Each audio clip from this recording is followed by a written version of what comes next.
Gosh, let's go to First Samuel chapter 25. Bill Schlegel and I have been translating in this chapter now all week long. Well, not all week long. Started last week, and then was Monday afternoon, and we'll finish on Wednesday afternoon.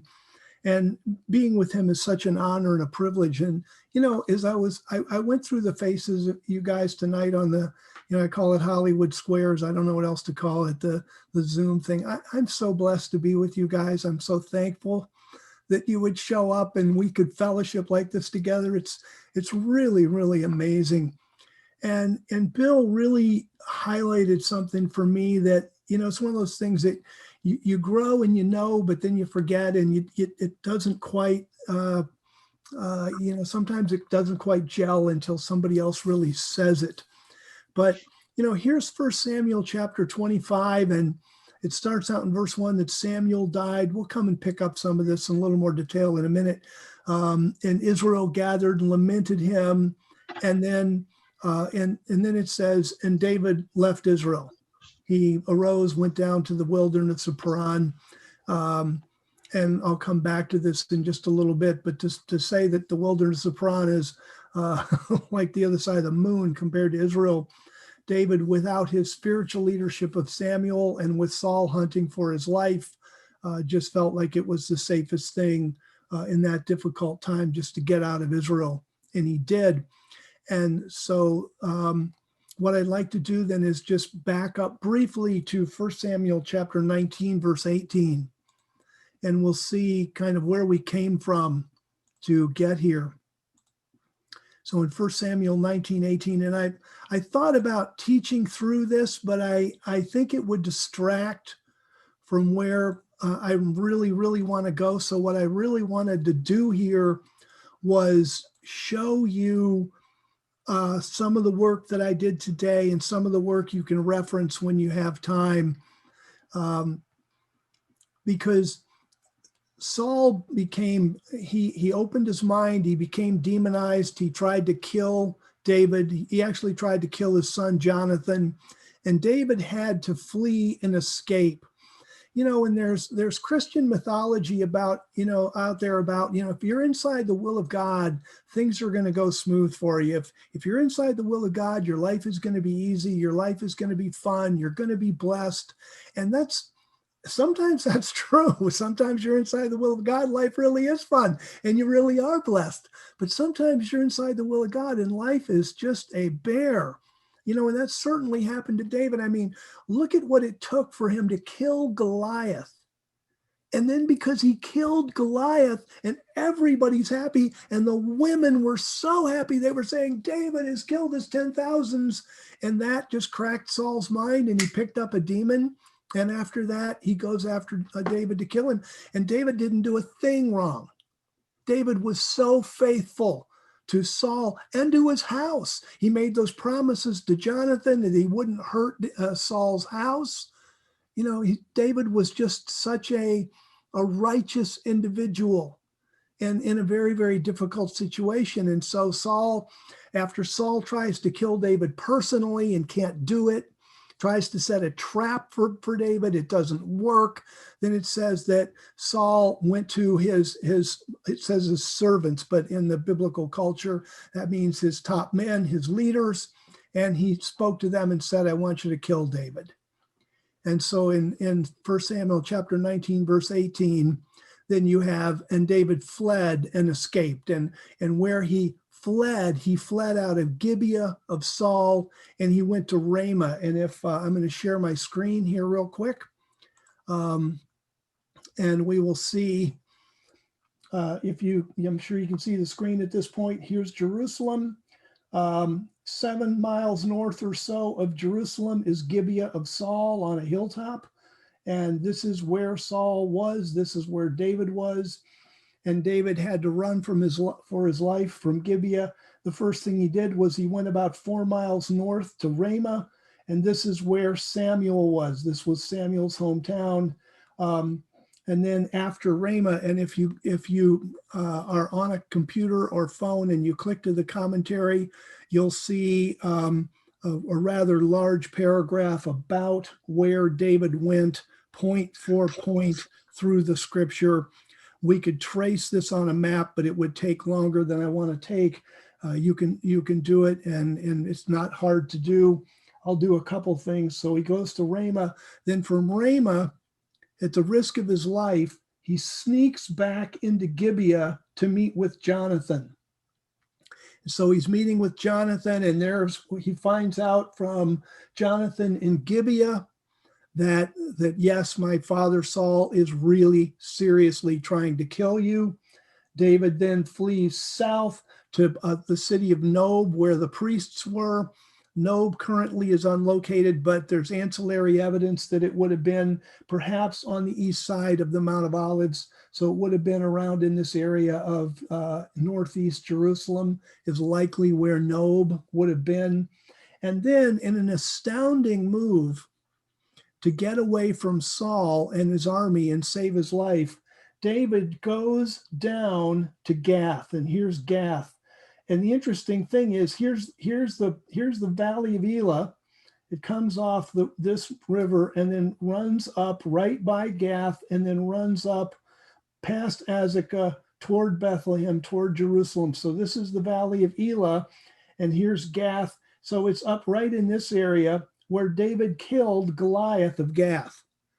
Now he's running, and by the way, and carrying Goliath's sword.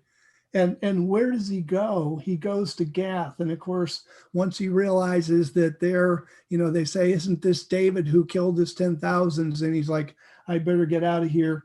And then he goes on the run, and he starts by going southeast to the cave of Adullam in this area. And then from here on out, he starts heading south. He hides out down here. He hides out in En-Gedi. And then eventually, I'm going to stop this share. I'm going to change maps and show you where he ended up. So I'm going to go back to sharing my screen, and there it is, share my screen. So we were up here, here's En-Gedi up here, this is David. And now by the time we get to 1 Samuel chapter 25, Saul is chasing him all over here, all over the wilderness of Judea or Judah. For those of you that have been to Israel or seen the wilderness of Judah, this is where Jesus spent 40 days and 40 nights. It's a really harsh, barren, hard territory. And the fact that Saul would go there seeking for David, okay, now, whenever I'm reading the Bible, I'm looking for what are little lessons? What is God? God didn't have to include this. He's including this. What's he trying to teach me? And one of the things you see is when a person has a demon and they get focused, they get fixated, they're going to come after you. David was faithful to Saul. All Saul would have had to do was send a messenger and say, I don't want to see anymore. Get out of here. Go away. I'm kicking you out of my army. And David would have gone back to Bethlehem and settled down. Never been a problem. But, the demons inside Saul, they're relentless. Well, the demons and the people that are after Christians are relentless. And they will chase you, and they're not happy until you're miserable. And we've got to know that. And that's one of the reasons that we have to take a stand. And I read a book one time where there was a Christian woman, and she was really, really sick. And her daughter had been sick, and she went to a great man, I can't remember his name, for spiritual deliverance. And he was questioning her about how she got where she was. And she said, when my daughter was so sick, I just spoke in the air to God and the devil and whoever. And I said, devil, you can have me, but don't take my daughter. And that's exactly what the devil did. As soon as that door opened, the devil can't have me. He can't have you. He can't have a pen in my pocket. He can't have anything about me. He's the devil. He's our enemy. And we've got to take a stand and not let him into our life. And you look at Saul and you see how relentless the guy was. Here he's running around the desert of Judea after a faithful man because of the demon that's in him. Demons are like that, and we've got to realize that. And you don't give in to them thinking they're going to be, well, if I just give them this, then they'll be happy. They never will. Here's Job.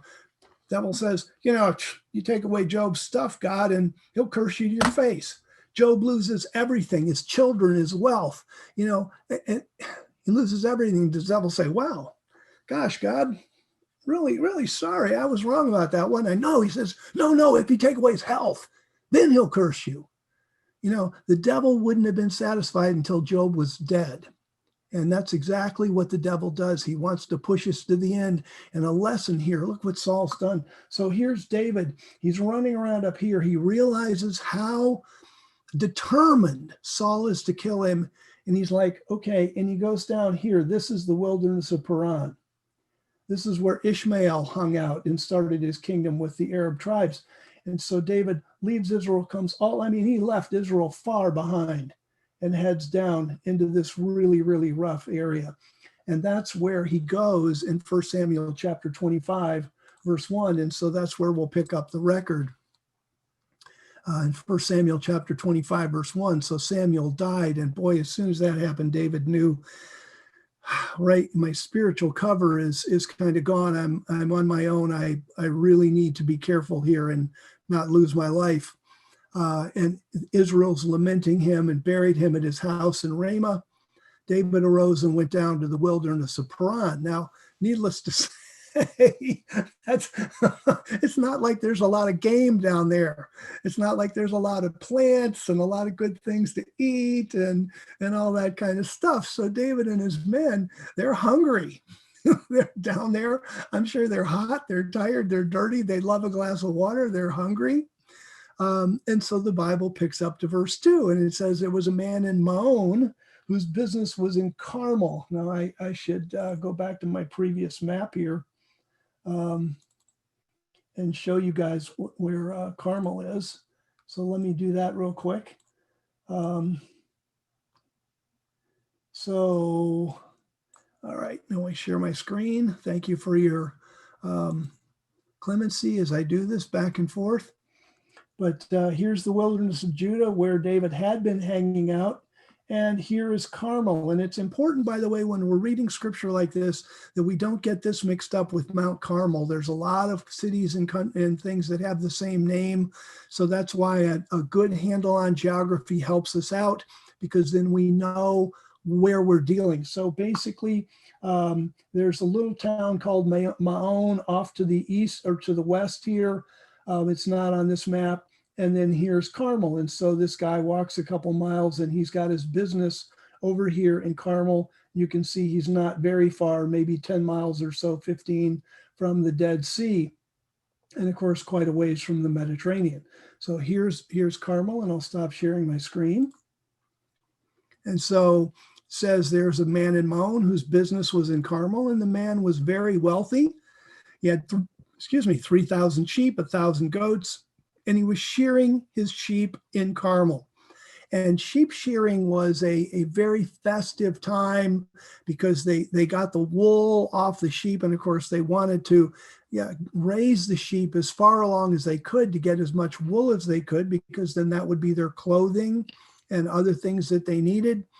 And so they also made slings. A number of their slings were made out of wool. And so they're shearing their sheep. And once the wool is taken from the sheep, that's the best time to kill it. You don't want to kill a sheep when it doesn't have much wool. But when you get all the wool off it, then it's like, well, you'd have to wait a whole nother season to get more wool. So if you're going to kill it, need it then. And so sheep shearing time was a huge festival. Lots of sheep were killed. Everybody's eating more than they can possibly stuff in their mouths. Everybody's having a great time. And here's David down in the wilderness. He's running from Saul. He's hungry. And so he hears that this guy's really wealthy and he's got all these sheep and his goats and he's shearing his sheep, and everybody knows they're going to have plenty to eat. They're going to have plenty to drink. Let's go up there and see if he could help us out a little bit, which is a good lesson. James says you have not because you ask not, so let's go up and ask. So now the verse 3, now the name of the man was Nabal, or we call it Nabal, but Nabal, and the name of his wife, Abigail. And this then becomes very interesting because, and Bill Schlegel was clear to point this out to me, and we talked about this. This is, very powerful, that whenever we're dealing with the record of David, anything in the life of David, when we're dealing with the records of David, what we have to keep in mind is that he was the Lord's anointed. And in Hebrew, of course, anointed, Mashiach, we get our word Messiah from it.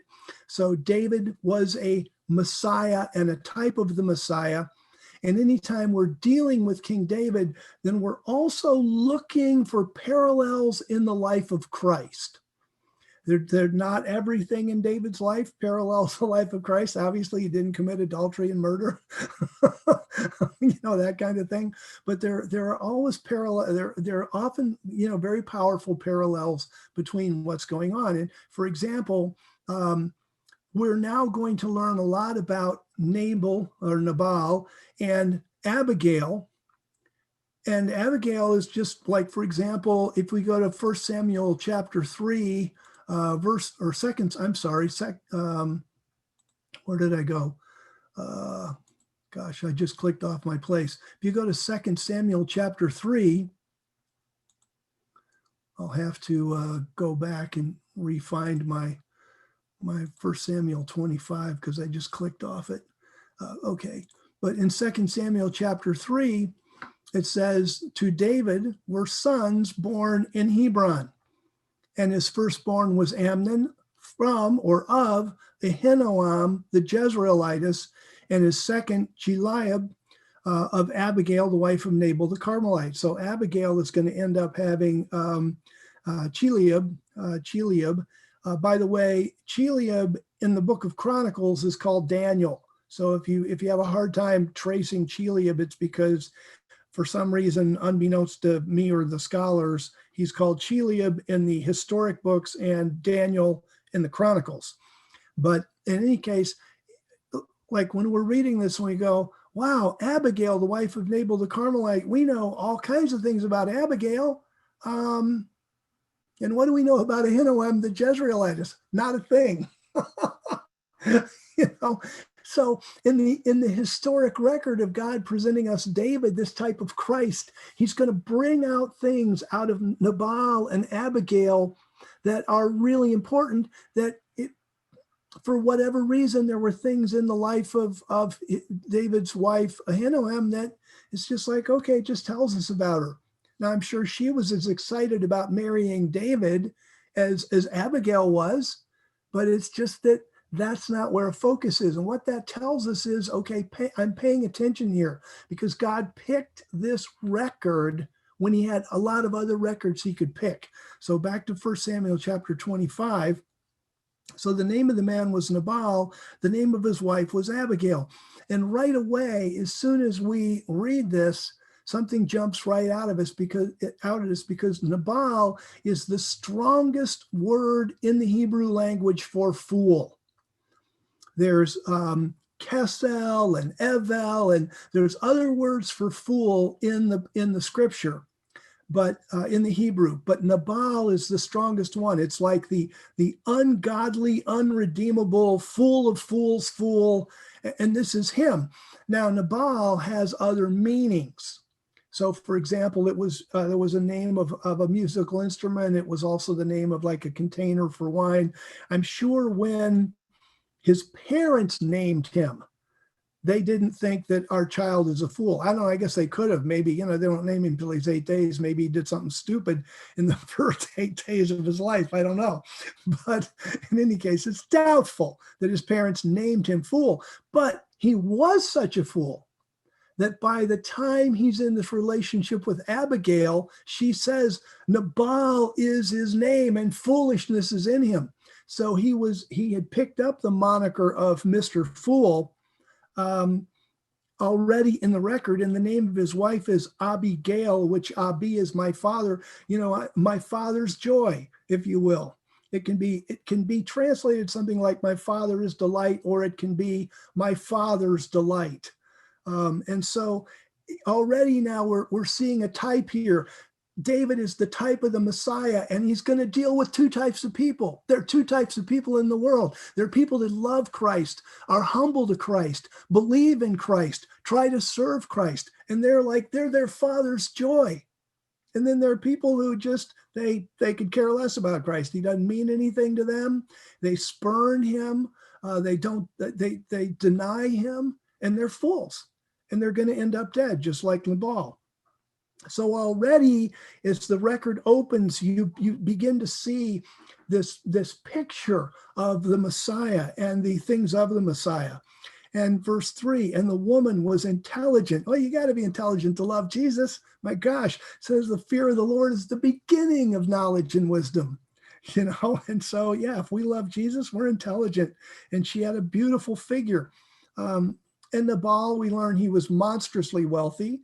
And because of that, he probably made sure that he provided for himself a trophy wife. It's basically, some of the way fools think. Heaven forbid they should look at character. Let's look at the outside appearance. That's what fools do. In this particular case, Abigail had a fabulous character, godly woman, yet she happened to have a beautiful figure. But the man was harsh and evil in his dealings, and he was of the house of Caleb. Now, the interesting thing is that the house of Caleb there, it's like a layer cake. It has different meanings. He probably was from the lineage of Caleb, but in Hebrew, the word Caleb means dog. And so you can read this that he was of the house of Caleb, or you can read this, he was like a dog. and a native Hebrew reader would see both meanings. And not only that, but the word lev, the L-E-B, is heart, which is he was like his heart. So all three meanings, that he was from the house of Caleb, he was dog-like, and he was like his heart. So the way he was on the outside, harsh and mean-spirited and stuff, was the way he was on the inside in his heart. And all those meanings coalesce in this, in the Hebrew way this is phrased here. He was of Caleb. So this tells you now we've kind of set the stage. This is the stage. This is what we're looking at.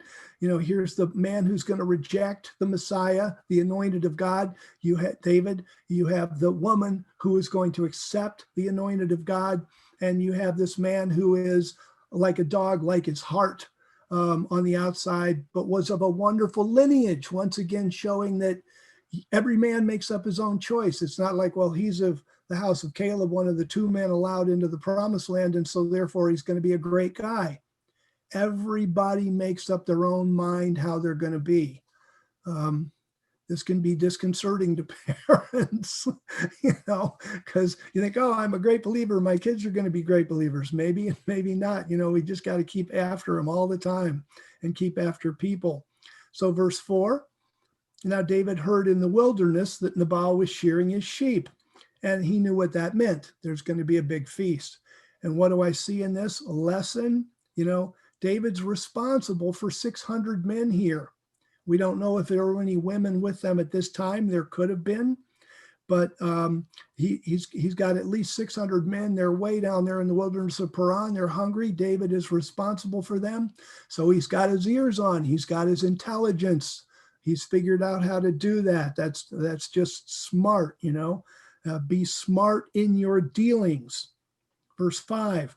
So David sent 10 young men. Why 10? Because you don't want to get ambushed in the wilderness, that kind of thing. So you send enough people that you have a delegation. And David said to the young men, go up to Carmel and go to Nabal and greet him in my name.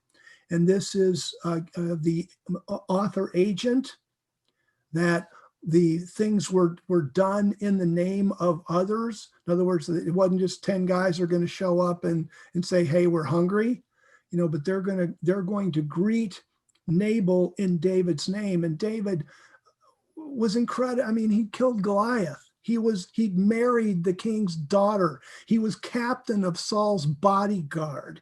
I mean, he's well known in Israel. So David uses that leverage. There's a lesson.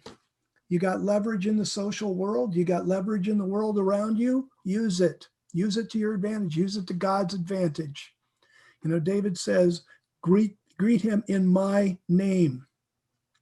And verse 7, and here's what you say. Now I've heard that you have shearers. And that's just a polite way. I mean, of course he had shearers, but David is polite. It's decorum. I've heard that you have shearers.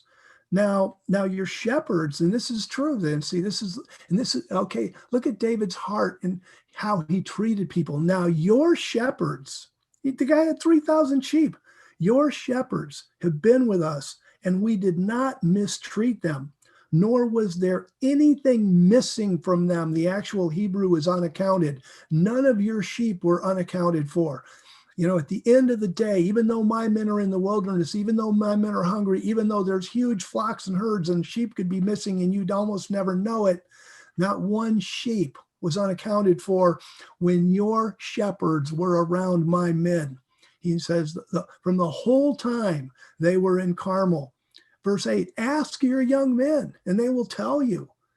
So let these young men, let these 10 men find favor in your eyes, for we come at a festive time. Please give whatever your hand finds to your servants and to your son David. And calling him his son, he's saying, I'm looking to you for support. This is a very, very humble petition. David's in the wilderness. David could have showed up with his 600 men and taken all 3,000 sheep. But he's just being humble, and he doesn't say, and I need 50 sheep. He says, Nabal, I'm happy to accept whatever you'd like to give. And that, again, the heart of a man or woman of God is pure. It's humble. It doesn't assume things. It doesn't just take things. It's happy to receive. And you see that here. Please give whatever your hand finds to your servants and to your son David. Verse 9. So David's young men came and spoke to Nabal according to all those words in the name of David. Yes. And I love this. And then they waited. The Hebrew, basically, they just stood still. They didn't pester. They didn't beg. They didn't repeat the request a million times. They spoke in David's name, and then they shut up and they waited. And then verse 10, here's the fool. Nabal answered David's servants and said, who is David? Who is the son of Jesse? These days there are many servants who break away, each one from his Lord. It's like, you can just see, here's the fool. Take it forward, 1,000 years forward. Who is this Jesus man? Who is this son of man from Nazareth? There's a lot of people out there doing miracles nowadays, all these fakes and frauds. It's the same thing. This is the contempt of the fool. Who is David? You got to be kidding, Nabal. He had great intelligence. He knew exactly who David was. This is not spoken out of ignorance. That's what you've got to see in this record. When he says, who is David? Who's the son of Jesse? You got to be kidding me. He's married to the king's daughter, for Pete's sake. He killed Goliath, for Pete's sake, which isn't too far from where Nabal lives. And so when he says, who is David? Who's the son of Jesse? That's totally out of a heart of contempt. It's not true as if he's speaking and he doesn't know who David is. And then this thing about servants who break away, each one from his Lord, he's mocking David for leaving Saul. David's the servant that's broken away from his Lord, Saul. Never mind that Saul is possessed with a demon and trying to kill David, and there's not an ounce of truth behind any accusation against David. Something that Nabal could have easily known. And this is something, the Bible talks in Peter about people who are they're willingly ignorant of the truth. And that's a great lesson when you and I are dealing with people. Sometimes, and I get tricked into this sometimes. I'm not as astute in some of this as I should be or could be or whatever. But, people tell you something and you believe them. And there's this little voice in your head saying, that's just pure bunk. It isn't true. And he says, oh, there are many people breaking away from their masters. The truth is that he's just making an excuse. He's willfully blind to the truth. And there's a lot of people in the world today who are willfully blind to the truth. They're willfully blind about the Trinity. They're willfully blind about the state of the dead. You know, and sometimes they're just afraid of consequences. They're willfully blind about speaking in tongues. And, you know, they're afraid of being kicked out of their church, or who knows what they're afraid of. But we, you know, and then when they're in a position that puts us in an interesting position, do we just kind of go, okay, whatever, and find somebody else? Do we press in? That's always a walk by the Spirit. What do you do when you're face to face with somebody who's willfully ignorant and abusive toward Christ and godliness? You know, what do you do? It's always a walk by the Spirit. And then verse 11, Nabal says, should I then take my bread and my water and my meat, you know, my sheep that I have killed for my shearers, and give it to men who are from I don't even know where, which is also a lie. It's like, come on, the guys just told him, we were with your shepherds, you know? Oh my gracious, yeah. Verse 12, and I love this because the young men, you know, they could have gotten all riled up and started killing sheep or something. And it just said, they just, you know, David set the tone. You know, if you're leading, you know, you set the tone and the men are going to follow him. David was so polite and so gracious. And so the young men, it says, all they did, verse 12, the young men turned back on their path. The word path, derek, road, the way, it's the way they came. In other words, they just turned back on the road they came on and returned and came and told David, according to all these words. And then David was a passionate man, immediately gets fired up. It's like, the heck with this, verse 13. And, you know, what's interesting, well, let's just go there. And David said to his men, every man, I got 600 of them, strap on your sword. And believe me, you do not want to go against this army. I mean, this army has wiped out Philistine armies many times its size. And these guys are crack warriors, highly trained, tough from fights past. And you're looking at 600 guys coming at you with swords, and you're not going to stand much of a chance. And David's just like, every man strap on his sword. Now, what's interesting here is that David is going to be restrained, but he is God's anointed, and he has been mistreated. And there's a far off shadow being cast here that's going to land on the Mount of Olives and on the mountains of Edom, when Jesus Christ, taking vengeance on the earth, is going to land on the earth and conquer the earth. You know, you can't get away with having contempt and despite and spurn the anointed Son of God and for forever and just get away with it. Sooner or later, the anointed God is going to bring justice. And we kind of see that shadow, but in this particular case, David isn't the Messiah, and the justice is not going to come the way that we're going to see justice come when Jesus Christ comes back and fights the Battle of Armageddon. But David here, you know, really, every man strap on his sword. Of course, everybody's following David. Every man strapped on his sword. David also strapped on his sword. About 400 men followed David. 200 stayed by the supplies. Verse 14, and this, I tell you, this was James, this was your manifestation tonight. Stand, speak, live. And you know, when we're walking with God and we're really with him and we're really in tune with him and we're really walking, God's got that still small thing, guidance thing going on in our life where so many things happen that show after the fact to be his will. And so here's David and his men, and they're marching. I mean, they're coming out of the wilderness of Paran, and when they hit Maon, boy, there's going to be nothing but blood on the ground.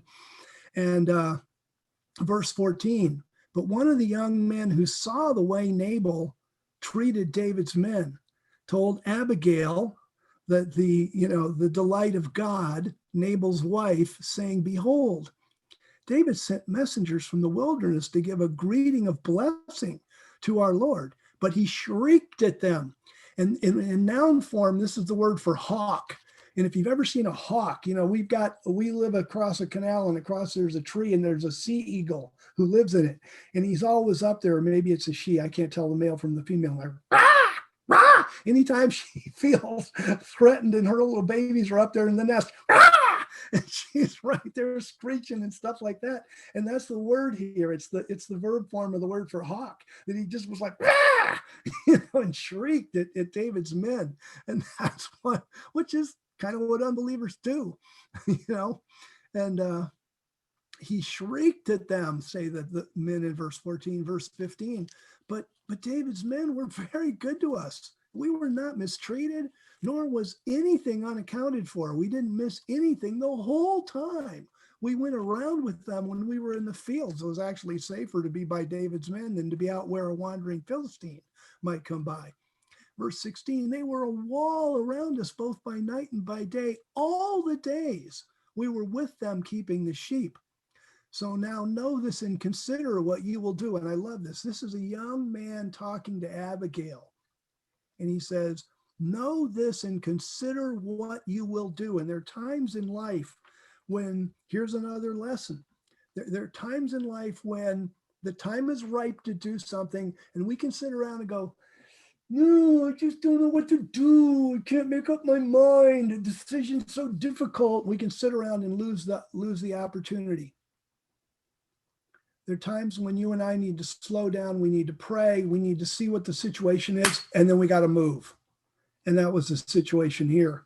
I mean, David's men are coming out of the wilderness, and if they show up, it's going to be too late.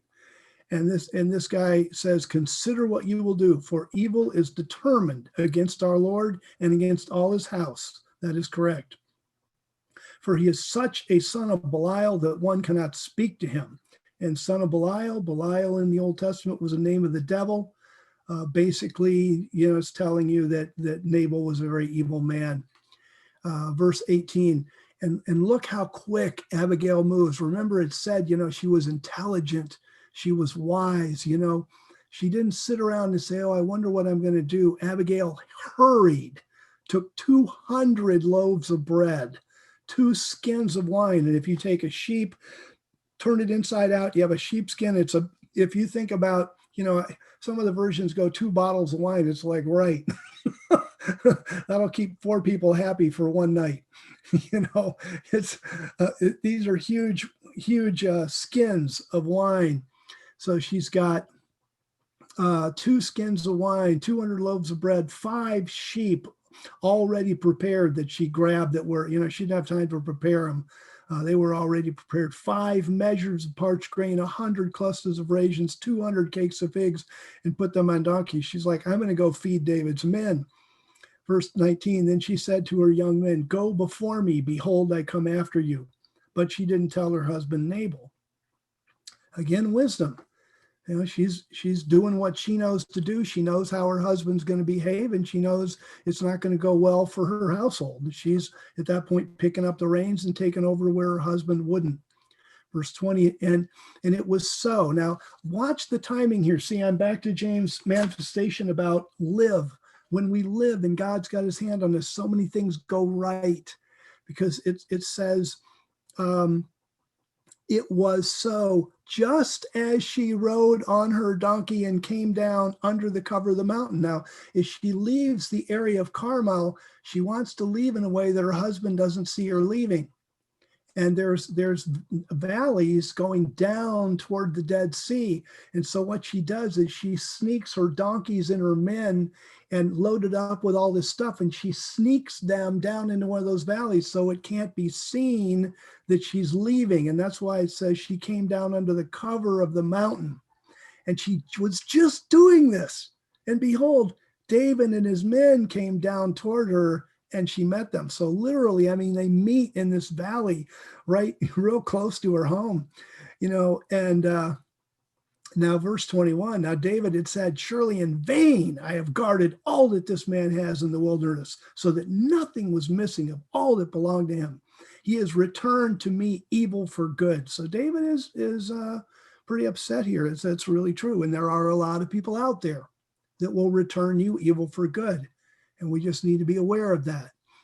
And then verse 22, God, he kind of swears an oath he has to take back. God, do so to the enemies of David and more also if I leave up all that belong to him by morning so much as one who pisses against the wall. Of course, the women squat, the men piss against the wall. In other words, I'm going to kill every man in his household. If Abigail hadn't moved when she did, by morning light, every single male in the extended household of Nabal would have been killed. I mean, you talk about needing to move, needing to be determined. You know, you've got that opportunity time, take it and move. And she did. And man, she saved a lot of life that night. And verse 23, watch this because, God, you know, we read the record. Excuse me, I'm getting emotional. I've been living in this for days and I just love it. But you know, when we see this, we see Abigail's heart toward David. David was God's anointed. There weren't that many people that are anointed. And what we're seeing in the forefront is Abigail and David in the interplay. And behind them is me or you with the Messiah, God's anointed. This is the true heart with which you and I approach the Messiah, God's anointed. We come to him in true humility of heart with love and passion. Verse 23, when Abigail saw David, she hurried and got down from her donkey and fell before David on her face. The Hebrew actually reads nose. She hit the ground with her nose and fell on her face and bowed herself to the ground, which is the Hebrew word that's also used for worship when you do it to God. Verse 24, she fell at his feet and said, on me. And watch here how she takes the responsibility for Nabal. She doesn't want to pass this off, blame somebody else. She said, on me, my Lord, on me be the iniquity. Please let your servant speak in your ears. Hear the words of your servant. Please do not let my Lord pay any mind to this man of Belial, this man of the devil, Nabal. Fool, for as his name is, so is he. Nabal is his name, and folly is with him. But as for me, your servant, I didn't see my Lord's young man whom you sent. And now, my Lord, as Yahweh lives, and as your soul lives, and I love this, since Yahweh has prevented you from coming into blood guilt. In other words, she reached him before he got there and killed anybody. And so she's putting this on Yahweh. Look, David, look at the graciousness of Yahweh here. Yahweh has prevented you from killing anybody. That's pretty cool. And he says, and from saving yourself by your own hand. It's not like David would have been. What she mean when she says to David, he prevented you from saving yourself. See, David's honor was at stake. He was the anointed of God. He represented God on earth at that point, and he had things that he had to save and put in motion. And she said, you know, you'd be saving yourself by your own hand, and you don't need to do that. I did not see my Lord's young man whom you sent. And now, my Lord, as Yahweh lives and as your soul lives, I'm in verse 26, since Yahweh has prevented you. I read that already. Let's see. God wills saving yourself by your own hand. So now let your enemies be those who seek evil against my Lord, be as Nabal.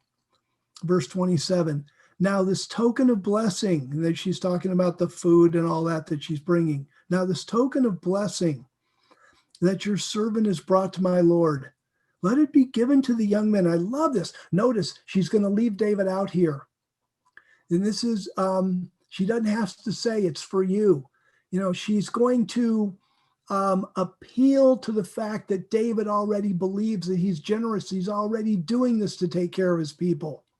So she's going to assume that in her talking to David that, hey, I've brought this for the young men, which is what I know you'd want to do with it. You know, that kind of thing. Of course, David's going to eat. I mean, that goes without saying, but look at the way she presents it. She's so wise here. She says, this token of blessing that your servant has brought to my Lord, let it be given to the young men who are going about in the footsteps of my Lord. I know you're the leader, and the reason they're doing as well as they are is they're following in your footsteps. And then she says in verse 28, please forgive the trespass of your servant. She hadn't done a thing wrong, but she intercedes for her and her household. Please forgive the trespass of your servant. For Yahweh will make, yes, make my Lord a lasting house. I don't know if this was anyway, she sees a royal dynasty here. She sees beyond David. She knows David's going to be king. She's going to say that in a second. But beyond that, she sees the dynasty of David here. And she says that Yahweh will make, and she doubles the word make. She says it twice in the Hebrew. Yahweh will make. And that's why we translate it the way it is, to bring that emphasis out. Yahweh will make, yes, make my Lord a lasting house. He's going to build you a dynasty, David, because my Lord fights the battles of Yahweh. And that's you and me too. We fight the battles of Yahweh, and there's lasting rewards for us. So let's stay in the fight, not get discouraged. This is one of these great lessons. There's all these lessons poking out all over this place. It's just amazing. And so he says, he fights the battles of Yahweh. May no evil be found in you all your days. And that's really, in other words, that's kind of a roundabout way of saying you don't want to kill all these innocent men in Nabal's household just because of him. May no evil be found in you all your days. And then it says, verse 29, she says, though men may rise up to pursue you and to seek your soul. And of course, in the background of that is Saul, who is pursuing him and seeking his death. Yet the soul, and then look how she speaks. She knows Saul's trying to kill David. And she says, men are going to rise up and seek your soul, but watch this. Yet the soul of my Lord will be bound in the bundle of life with Yahweh your God. And the shepherd carried a shepherd's bag, and that kept his food and little things that he needed. And she's like, you're like in the shepherd's bag right on God's hip. You're not going to go anywhere. You're not going to be hurt, and goes on.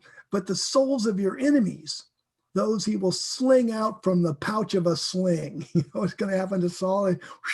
They're all going to get slung away. Verse 30, it will come to pass when Yahweh has done to my Lord according to all the good that he's spoken concerning you, and has commissioned you ruler over Israel. Oh, what does this tell us? This tells us, not only should Nabal have known a lot about David, David had a lot of prophecies and words over him that are not recorded in the Bible. And so we learn from people like Abigail that there were other words spoken over David. And she says, hey, listen, I believe God. I believe God said this stuff, and Yahweh is going to do all the good that he has spoken over you and has commissioned you ruler over Israel. Abigail knew that something was going to happen to Saul and that David was going to rule over Israel. That was a very clear prophetic word going around Israel. Abigail knew it. Nabal could have known it. He was willfully blind. He was a fool. And then verse 31, that this will be no obstacle to you, nor offensive heart to my Lord, either that you have shed blood without cause, or that my Lord has saved himself. You don't need to do either of these things. And when Yahweh has done good to my Lord, then remember your servant. Basically, she's saying, remember what we've done here. And verse 32, and David said to Abigail, and David, he had to be completely blown away. I mean, he was not expecting this. He's going up to kill people. And he meets this woman coming down the path with all this food and this incredible statement of humility and truth and prophetic word. And he had to be completely blown away and just stopped in his tracks. In verse 32, he says to Abigail, blessed is Yahweh, the God of Israel, who sent you this day to meet me. And that's exactly the way he felt. And that's exactly true. God works in us to will and to do of his good pleasure. Blessed is your discernment. Blessed are you who has kept me this day from coming into blood guilt and from saving myself with my own hand. Verse 34, indeed, as Yahweh, the God of Israel lives, who has prevented me from harming you, unless you had hurried and come to meet me, surely there would not have been left in Nabal by morning so much as one who pisses against the wall, even one male in the household. Verse 35, so David received from her hand what she had brought him and said to her, go up to your house in peace. Behold, I have listened to your voice and granted your request. And verse 36, I'm sure David turned around and took the food. Abigail, meanwhile, she came back to Nabal in verse 36. Behold, he was having a banquet in his house, like the banquet of a king, while he was super wealthy. Nabal's heart was merry within him, for he was very drunk. So she told him not a word, neither small nor big, until morning light. Again, just wisdom, knowing when to say what to whom. Wisdom. Verse 37, but in the morning when the wine had gone out of Nabal, and I like this, and it doesn't call her Abigail, his wife. She's still committed to him. She's still going to tell him the truth. She's not hiding stuff from him when he's in a position to hear it. His wife told him these things, and his heart died inside him, and he became like a stone. And there's been a lot of medical diagnoses around this. We don't really know what happened. We just know his heart died within him. Now, interestingly enough, remember one of the things about Nabal was from Caleb, like his heart.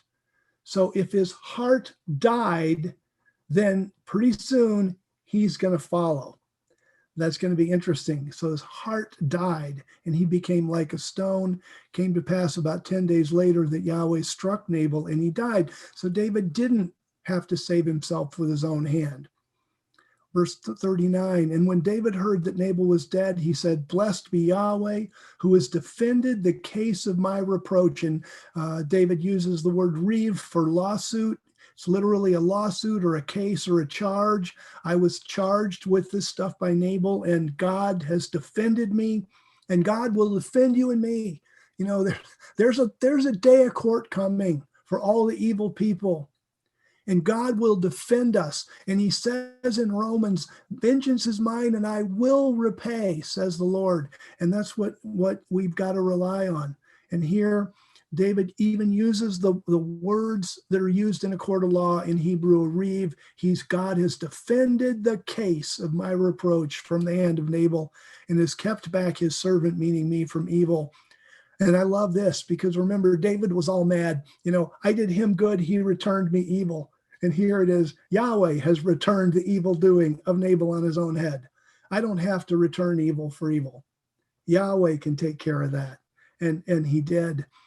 And then I like this. It says, then David sent and spoke with Abigail about taking her to himself as a wife. That to me, that's just astounding, when you think about, because when Abigail had made those statements about David, about you're going to be the king, God's going to build you a dynasty, you're going to be the ruler over Israel, she was married to Nabal. I don't think there was a thought in her head about, geez, in a couple of weeks, I could be David's wife. I could be one of the queens of Israel that began the original Davidic dynasty in Israel. I don't think that she had, and all of a sudden her husband Nabal is dead. And even then, when Nabal died, she probably wasn't thinking, oh, David's going to send for me and take me as a wife. I mean, I just can't believe she would be thinking that. But then David's men show up, and verse 40, when the servants of David had come to Abigail in Carmel, they spoke to her saying, David has sent us to you to take you to him as a wife. Verse 41, and listen, watch the humility here. The interesting thing is that this humility is it's spoken from the heart. It's never going to be played out the way she says it. She arose, and she's not talking to David. She's talking to these guys who just showed up at her house. She arose, bowed herself with her nose to the earth, and said, behold, your servant, Amma, servant girl, is a shifsava, it's a hard word in Hebrew to pronounce, which is the lowest servant of a female slave to the female mistress of the house. So Abigail uses two different words for servant here. I'm a servant of the lowest, I'm a servant, and I'm the lowest servant to wash the feet of the servants of my Lord the King. So it's like it's just spoken with such humility and graciousness about, and here's a woman that really had been the wife of what very easily could have been the richest man in the entire region. I mean, she had privilege, she had money, all the stuff that money buys in that culture, and all, when your husband's super wealthy and stuff like that. Yet what's her attitude? I'm the lowest servant in the household, ready to wash the feet of any of David's servants.